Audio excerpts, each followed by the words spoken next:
Louis Vuitton's no, actually not Imagination, Ombre Nomade. I'm gonna mention this fragrance, guys. I've always pretty much just thought this was overpriced and unnecessary because it smells so similar to a lot of other fragrances.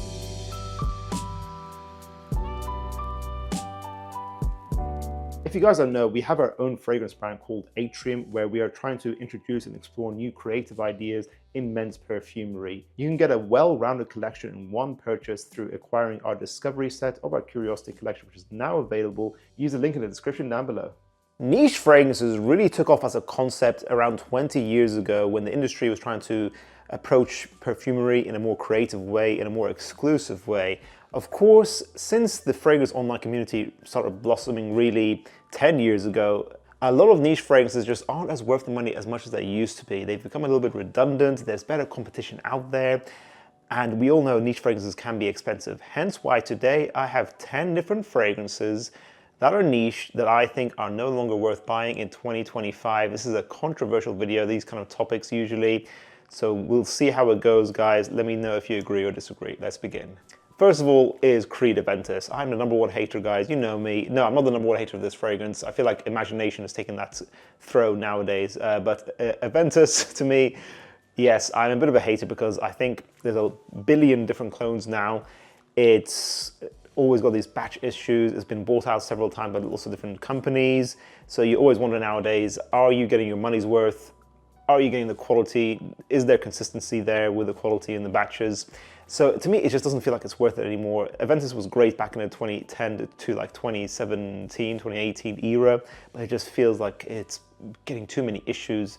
And especially with today's competition, the fierce competition that Aventus has nowadays, I feel like it's just not worth it anymore, that high price tag. And also Aventus Absolute exists, which might be more worth your money to you if you want to try that instead.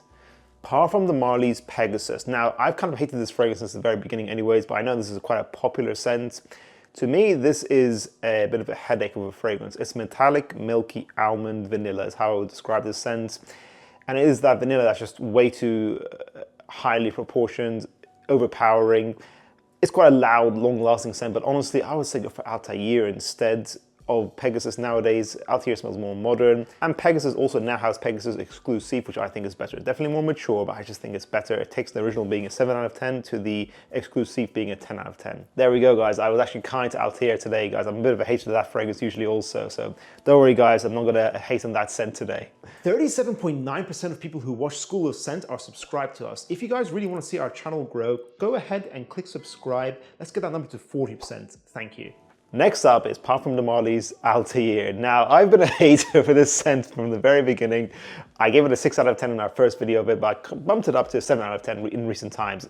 It is that loud, sweet, airy, cinnamon, cardamom I think is in there, praline, orange blossom airiness, like a very nice woody amber, airy vanilla fragrance. Very good stuff, like if it wasn't so horribly overpriced. And I always said from the very beginning, it reminds me of Mercedes-Benz Club Black mixed with Hugo Boss Bottled Intense. A lot of people haven't smelled Boss Bottled Intense, so you won't know what I'm talking about, but it's definitely there, guys. So I always thought it was very overpriced for what it is. I don't think it's worth buying because now liquid Brun exists, and sometimes this is what happens to niche fragrances.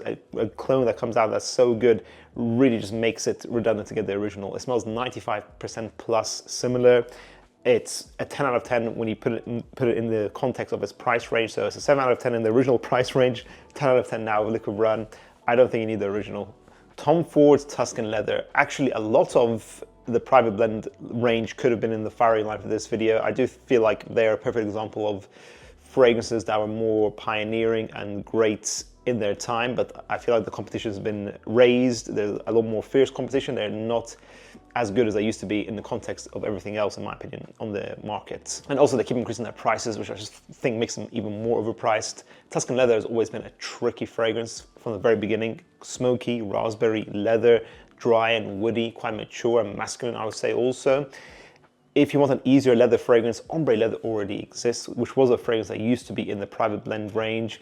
And now we also have Rasasi La Yuqawam, or now, I mean, that's been out for a long time. And that's, again, is another clone that's actually, it smells a little bit different, but maybe 90% similar. It kind of has its own slight ambery, smooth twist in today's batches, in my recent batch that I have. And again, it's also beastly, but it's a little bit easier to wear, but it smells you know, almost exactly the same as Tuscan leather, but with a much better price tag. So to me, Tuscan leather, it just isn't worth it, but I could have also included other private blend fragrances also in Tom Ford. Let me know, guys, what are your Tom Ford picks for this video topic today? Mansera Red Tobacco. I'll say it, guys. I know it's a fan favorite. It's quite a loud, beastly, spicy, ashy tobacco fragrance with a nice synthetic oud and vanilla dry down that is akin to a lot of Mansera style fragrances. A beastly fragrance as well, very well known to be very strong. I personally got around 20 hours with my samples back in the day. Now Red Tobacco Intense exists, which is a bit smoother. I think that's a bit better. Triumph of Bacchus by Argos Perfumes exists, which to me is a better take on the DNA as well, so it's more smooth, better quality ingredients as well. And then we also have My Baby Alexandria Hafez 1984. Get a 30 ml and you're getting a very affordable, probably better fragrance than Red Tobacco. It's not exactly the same fragrance, but it's kind of in a similar family, similar style, and I think it's easier to wear. Red Tobacco nowadays just feels like it hasn't kept up with the times, especially with the fact that its own flanker surpasses it. So I don't really recommend it nowadays. Maybe you guys disagree with that. Bulgari Taigar, maybe when it was the first fragrance of its kind and it was on its own, you could say, yes, it's overpriced, but it's still worth it. But now there's a billion clones. There's a billion similar style fragrances that aren't exactly clones. You don't need this fragrance. It's quite simple and it's overpriced. It's grapefruit, which smells very nice on the original, fair enough. They do it very well there. Grapefruit, sandalwood, and ambroxan. Those are the main ingredients. Long-lasting, sharp, fresh, simple, mass-appealing citrus woody perfumery. But Tarathi Blue kind of makes it redundant. And then we also have Sospiro Vibrato, which I think is a similar style, not a clone, but that is more worth the money in my opinion because it has more complexity. You want a sweet tropical fruit praline take on the DNA, go for Kajal Icon, which I think is a perfect 10 out of 10. And some people love Ingenious Ginger. I have limited experience with that fragrance, but again, there's a lot of fragrances in the Tygar style nowadays, so I don't think the original, which, you know, I've got to give him props for making a big trend with this DNA. I don't think it's worth it though, personally. Maybe you guys disagree. Let me know in the comments as well. Montale Chocolat Greedy. I think it's got a little bit of hype back in the day with Jeremy when we kept talking about it, but I don't think it was ever the most popular fragrance, but it's probably one of the more well-known fragrances in Montale. Chocolat Greedy is like a Kinder milk bar, milk chocolate fragrance, I would say.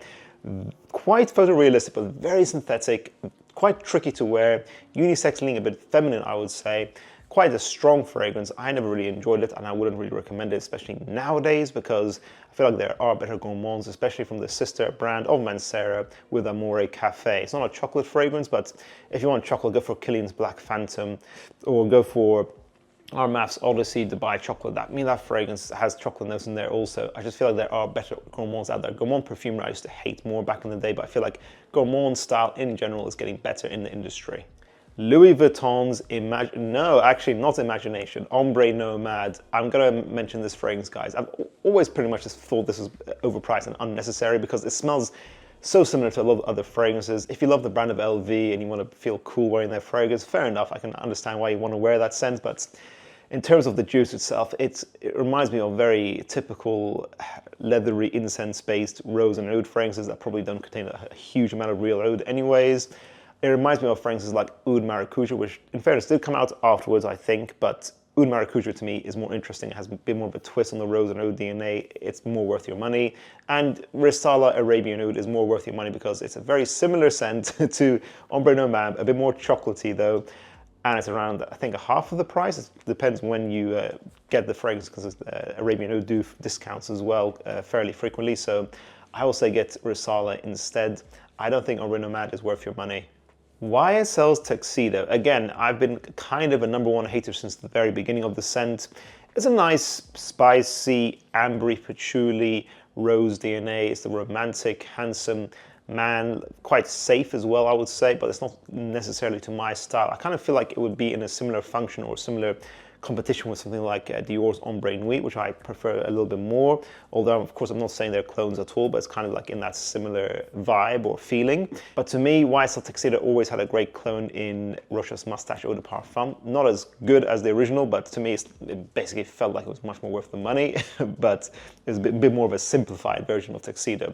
And now we also have Tarathi Brown, which the opening is harsh in fairness here in that fragrance. It has a slight Middle Eastern feeling to it with the musks they use, but again, it's another great clone that fixes the issue of mustache being a very softly projecting fragrance. It's a bit more loud. So I kind of feel like Tuxedo just isn't worth the money. It doesn't feel like they're using ingredients that are feeling particularly expensive when you smell them. Maybe I'm wrong, guys, but let me know. Do you think YSL's Tuxedo is worth the price tag or not? In today's industry, I don't think it's worth it. And lastly, the original Amouage Interlude Man, which back in the day had a lot of notoriety for being called the Blue Beast, one of the strongest fragrances on the market. Oregano, ambery, myrrh, incense, smoky oud, very much a nighttime cold weather fragrance only. That since it got released now has Interlude Man Black Iris, which I think is better. And fairness, guys, I have to be honest with you, I have a limited experience with the original Interlude Man, but I do have a sample of Interlude 53, which is a beautiful fragrance. So I think in that original price tag of Interlude Man, I do think Black Iris is just a better flanker. It's a bit more sensual, more interesting. I love the iris used in there, or the orris they use in there. It's just a better flanker overall, in my opinion, and it's not as abrasive as the original. And Interlude 53 is just a better version. You spend a bit more money, but you're getting something that smells a bit more smooth and a little bit higher quality. And then, of course, we also have Afghan Supremacy Incense, which of course is not as good as the original, but it does still smell very good quality for its price tag. So nowadays, I suggest people to just get Black Iris if they want to spend that price tag of the original Interlude Man, or get Afghan Supremacy Incense if they want a much more affordable alternative to the original. I don't know if you need to get the original Interlude Man anymore. Again, guys, let me know your thoughts on this hot take. The fragrance industry is changing for better or worse, and I think there is a lot more fierce competition. We want to be making sure we spend our fragrance money in the best way possible. Do you guys agree or disagree with my opinions shared here today? And what niche fragrances that you think that used to be popular back in the day, do you feel like they're not worth buying anymore? Let us know your thoughts in the comments down below, guys. If you guys enjoyed this video, make sure you check out my previous video on the safest summer niche fragrances to buy from each brand up here. I'll see you guys in the next one. Bye.